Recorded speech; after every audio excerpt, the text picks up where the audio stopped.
حق پاکستان نیوز کے ساتھ میں ہوں محمد جنید اسدی۔ پاکستان کی IMF کو رواں ہفتے ہی تیل اور بجلی پر سبسڈی میں بڑی کمی کی یقین دہانی۔ مالی سال 2022-23 کا وفاقی بجٹ کب پیش ہوگا؟ سونا اور ڈالر بھی مزید مہنگا۔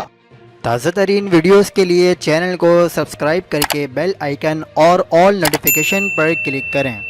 آپ کو بتاتے چلیں کہ مالی سال 2022-23 کا وفاقی بجٹ 10 جون بروز جمعہ کو قومی اسمبلی میں پیش کیا جائے گا۔ وزیر اعظم شہباز شریف نے منظوری بھی دے دی ہے۔ دوسری جانب پاکستانی روپے کے مقابلے میں امریکی ڈالر کی قدر میں اضافے کا سلسلہ مسلسل جاری ہے۔ انٹر بینک میں ڈالر کی اونچی اڑان ابھی تک برقرار ہے، جہاں $1 14 پیسے کے اضافے کے بعد $200 14 پیسے پر بند ہوا ہے۔ رواں کاروباری ہفتے میں امریکی ڈالر $7.61 مہنگا ہو چکا ہے۔ نئی حکومت آنے کے بعد سے امریکی ڈالر $17.21 مہنگا ہو چکا ہے، جبکہ رواں مالی سال میں ڈالر کی قیمت میں $42.59 کا اضافہ ہو چکا ہے۔ اوپن مارکیٹ میں ڈالر کی قدر $201 برقرار ہے۔ در اثنا ملک میں سونے کی قیمت میں بھی اضافے کا سلسلہ مسلسل جاری ہے۔ فی تولہ سونے کی قیمت میں $350 اضافہ ہوا ہے۔ ایک تولہ سونے کا بھاؤ $1,38,700 ہے۔ 10 گرام سونے کی قیمت میں $300 اضافے سے $1,18,913 ہو چکا ہے۔ مزید خبروں کے لیے دیکھتے رہیے حق پاکستان نیوز۔